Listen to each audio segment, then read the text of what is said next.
Ezgulik manzili bolalarni qo'llab-quvvatlash jamoat fondi tomonidan tashkil etib kelinayotgan ushbu aksiya bugun minglab bemorni shifo topib, hayotga qaytishiga xizmat qilmoqda. Mazkur ezgu sa'y-harakatlarning navbatdagi manzili Qashqadaryo viloyati bo'ldi.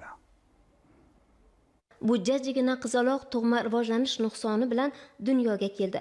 Hali 3 yoshga to'lmasdan turib, bir emas, 3 ta og'ir jarrohlik operatsiyasini boshdan kechirdi.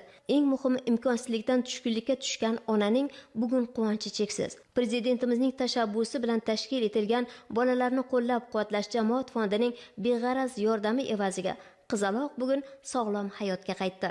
3-farzandim tug'ma nuqson bilan tug'ildi. Tushkunlikka tushib qolgandim. Davolatishga imkoniyatimiz yo'q edi. Prezidentimizdan juda ham xursandmiz, minnatdorman. Og'ir paytlarimizda shu bizlarni qo'llab-quvvatladilar. 3 marta operatsiya ham hammasi bepul amalga oshirildi. O'zini yaxshi his qilyapti.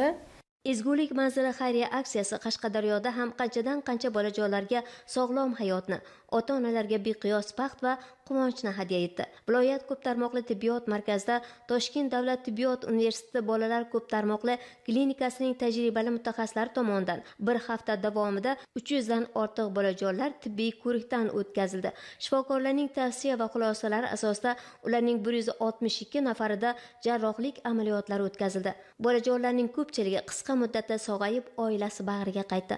Jumladan 2 yoshli Ibrohimjon ham darddan xalos bo'ldi. Unda pay ko'chirish amaliyoti o'tkazildi. Bugun men juda ham xursandman. Men bolam sog'ayib ketdi. Ikkala operatsiya ham bepul bo'ldi. Juda ham xursandman. Bolamni sog'ayib ketishi men uchun juda ham katta baxt. Shu baxtni menga prezident berdi. Rahmat prezidentimizga. Bu kabi ijtimoiy aksiyalar bemor bolalarni to'liq davolash, ularni tengdoshlari kabi sog'lom hayotga qaytarish yo'lidagi ezgu amallardan biri hisoblanadi.